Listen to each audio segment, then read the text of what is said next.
د چارو یو شمېر کارپوهان د افغان حکومت پر وړاندې د پخواني ولسمشر حامد کرزي چلند له عقدې ډک او د هېواد په زیان ګڼي. پخواني ولسمشر حامد کرزي د افغانستان د سولې په تړاو د امریکا د نوي طرحې ملاتړ کړی او ویلي دي چې دغه طرحه موقت حکومت ته لاره برابروي. د امریکا د بهرنیو چارو وزارت څو ورځې مخکې د افغان سولې په تړاو د یو ټول شموله انتقالي حکومت جوړولو ترڅنګ یو شمېر وړاندیزونه کړي دي.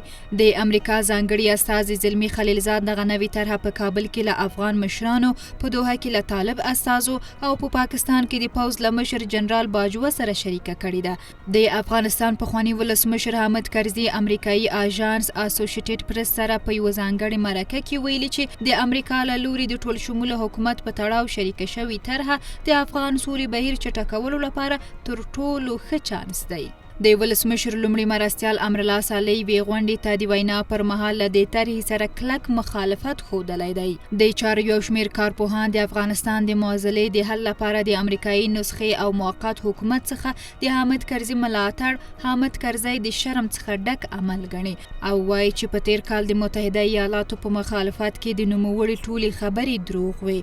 دوی وایي حامد کرزي نه باید د ولسمشر غني سره د شخصي عقدې له امله د هېواد د بنسټونو خلاف ودرېږي. د موقت حکومت غوښتونکو په قطار کې د افغانستان پخوانی ولسمشر حامد کرزي هم قرار لري. تر اوسه چې حامد کرزي د امریکا په افغانستان کې د امریکا د شتون مخالف و، نن ولې د امریکا پر غوښتنه د افغانستان د اوسني حکومت پر ضد د موقت حکومت د موضوع نه ملاتړ کوي؟ له دې معلومیږي چې تر اوسه چې پخواني ولسمشر حامد کرزي کوم موقف نیولی و هغه د خلکو د تیرستو په خاطر و. نن د هغوی په غوښتنه د موقت حکومت ملاتړ کوي.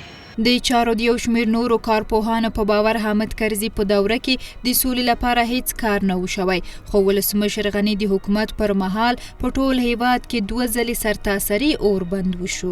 زما په نظر کرزي صاحب هغه شخص ده چې په بون کې هم د خپل قدرت په خاطر بیړنۍ پرېکړې وکړې او کرزي صاحب د هغه د وخت ملګري د خپل قدرت په خاطر ملي ګټې په نظر کې ونه نیولې.